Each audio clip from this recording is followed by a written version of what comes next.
Bismillahirrahmanirrahim. Assalamualaikum warahmatullahi wabarakatuh. Perkenalkan, nama saya Nengziti Khotimah Jahroh. Saya dari kelas NR4 Program Studi Pendidikan Guru PAUD dengan NIM 18620700044. Di sini saya akan mencoba menjelaskan mengenai konsep dasar manajemen pendidikan anak usia dini.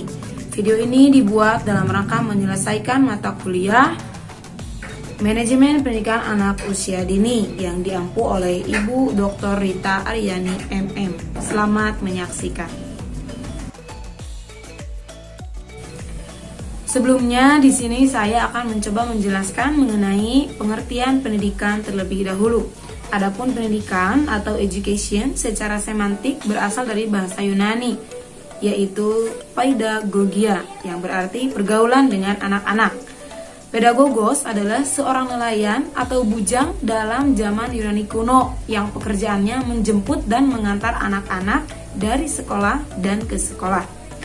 Adapun definisi pendidikan PAUD menurut Peraturan Pemerintah Republik Indonesia Nomor 17 Pasal 1 berbunyi, pendidikan anak usia dini adalah suatu upaya pembinaan yang ditujukan kepada anak sejak lahir sampai dengan usia 6 tahun yang dilakukan melalui pemberian rangsangan pendidikan untuk membantu pertumbuhan dan perkembangan jasmani dan rohani agar anak memiliki kesiapan dalam memasuki pendidikan lebih lanjut. Selanjutnya di sini ada pengertian daripada manajemen. Manajemen berasal dari kata to manage yang berarti mengelola, memimpin, atau mengarahkan. Manajemen PAUD adalah suatu upaya mengelola, mengatur, dan atau mengarahkan proses interaksi edukatif antara peserta didik, guru, dan lingkungan secara teratur, terencana, dan tersistem untuk mencapai tujuan pendidikan anak usia dini.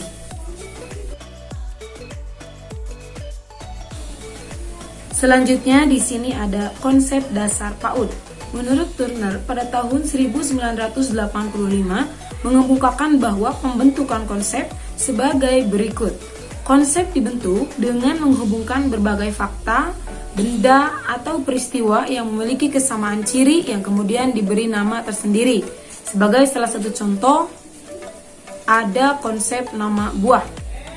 Buah adalah konsep yang konkret karena nama ini ditarik dari hasil observasi terhadap benda atau buah-buahan tertentu seperti jeruk, nanas, rambutan yang memiliki ciri-ciri yang sama, yaitu bundar, harum, segar rasanya, dan keluar dari pohon.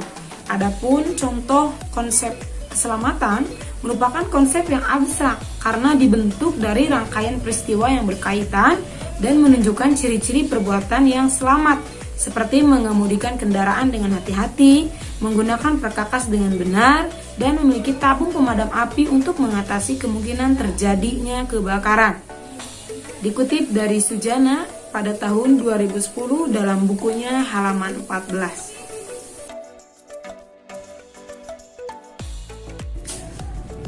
Selanjutnya, fungsi manajemen pendidikan PAUD. Pada dasarnya, fungsi manajemen pada sebuah lembaga PAUD meliputi 4 aspek dasar yang terkait satu dengan lainnya. Fungsi-fungsi manajemen tersebut meliputi yang pertama perencanaan, yang kedua pengorganisasian, yang ketiga kepemimpinan, dan yang keempat adalah pengawasan. Mari kita bahas tentang fungsi manajemen PAUD dari yang pertama.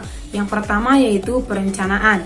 Perencanaan mencakup menentukan visi misi, fungsi, mendefinisikan tujuan, menetapkan strategi, dan mengembangkan rencana untuk mengkoordinasikan kegiatan-kegiatan sebuah lembaga.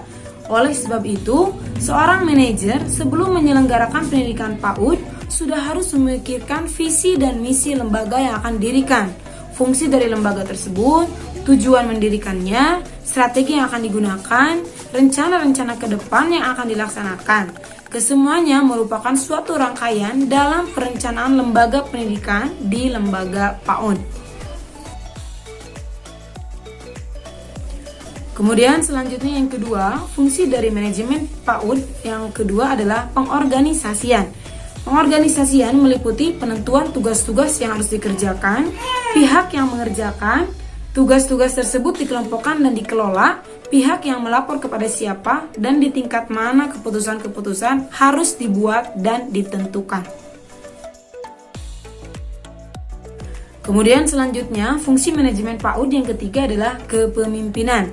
Dalam memimpin sebuah lembaga PAUD, seorang manajer harus bisa menciptakan kegiatan-kegiatan dengan cara memotivasi semua komponen sumber daya manusia yang terlibat di dalam lembaga tersebut, mengarahkan kegiatan-kegiatan yang terbaik untuk meningkatkan lembaga tersebut, menyeleksi seluruh komunikasi agar tercipta secara efektif dan memecahkan konflik yang terjadi pada lembaga tersebut dengan cara yang arif, bijaksana, agar setiap keputusan yang diambil dapat diterima oleh semua komponen pendukung lembaga tersebut. Kemudian yang terakhir, fungsi dari manajemen PAUD adalah pengawasan. Pengawasan mencakup kegiatan-kegiatan pemantauan untuk memastikan bahwa semua komponen yang berada di bawah pengawasannya dapat berjalan dengan baik. Hal-hal yang dipantau meliputi tenaga struktural, yaitu segala hal yang terkait dengan administrasi, dan tenaga fungsional, yaitu tenaga pendidik. Semua ini dilaksanakan agar dapat mencapai tujuan yang telah ditentukan sebelumnya, sehingga apabila terjadi penyimpangan-penyimpangan dapat dengan cepat ditangani. Kemudian setelah tadi fungsi manajemen pendidikan PAUD, selanjutnya ada prinsip manajemen pendidikan PAUD. Dalam menjalankan sebuah lembaga pendidikan PAUD, hendaknya seorang manajer memperhatikan prinsip-prinsip manajemen pendidikan. Hal ini dimaksudkan agar lembaga yang dikelolanya dapat menjadi lembaga yang tetap eksis sampai kapanpun. Ada 4 prinsip yang dimaksud, meliputi yang pertama yaitu komitmen, yang kedua profesionalitas, yang ketiga koordinasi atau kesatuan kerja, dan yang keempat adalah kepemimpinan atau leadership. Prinsip manajemen pendidikan PAUD yang pertama yaitu komitmen. Makna komitmen ini lebih tertuju pada adanya suatu kemauan, tekad, keinginan, serta kemampuan pendidik, orang tua, dan penyelenggara untuk mewujudkan suatu situasi pendidikan yang akan memiliki dampak terhadap terjadinya optimalisasi perkembangan tumbuh kembang anak. Dengan demikian, suatu komitmen ini adalah akan menjadi landasan utama serta prinsip dasar dalam menyelenggarakan lembaga pendidikan PAUD. Yang kedua, prinsip manajemen pendidikan PAUD adalah profesionalitas. Profesionalitas penyelenggaraan lembaga PAUD merupakan prinsip yang paling mendasar dan sebagai pembeda dengan pengelolaan yang non-profesional. Pengelolaan lembaga pendidikan PAUD yang profesional didasarkan pada kesesuaian antara landasan konseptual penyelenggaraan dengan praktik penyelenggaraan pendidikan taman kanak-kanak atau PAUD.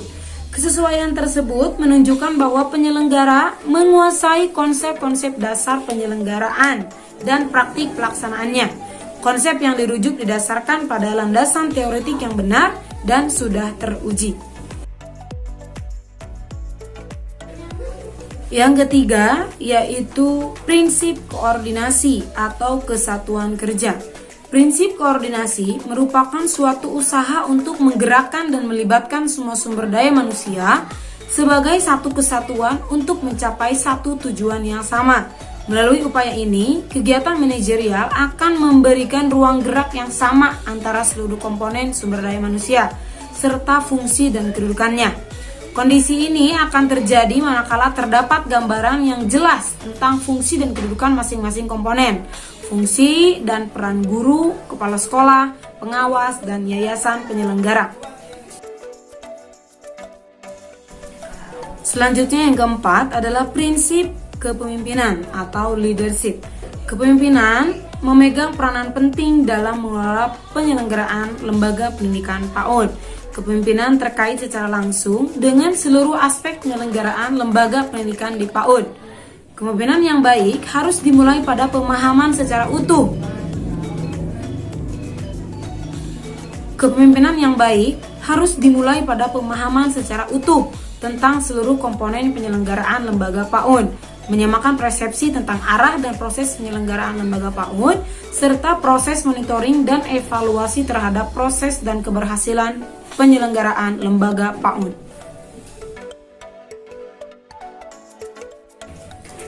Kesimpulannya yaitu, manajemen pendidikan PAUD adalah suatu usaha mengelola, mengatur, dan atau mengarahkan proses interaksi edukatif antara anak didik dengan pendidik dan lingkungannya secara terencana, teratur, dan sistematis untuk mencapai tujuan pendidikan di pendidikan anak usia dini. Dalam menyelenggarakan pendidikan di PAUD, seorang manajer harus memahami terlebih dahulu fungsi dan prinsip-prinsip manajemen pendidikan agar dalam pelaksanaannya tidak salah melangkah. Mungkin itu yang bisa disampaikan. Terima kasih atas perhatiannya. Assalamualaikum warahmatullahi wabarakatuh.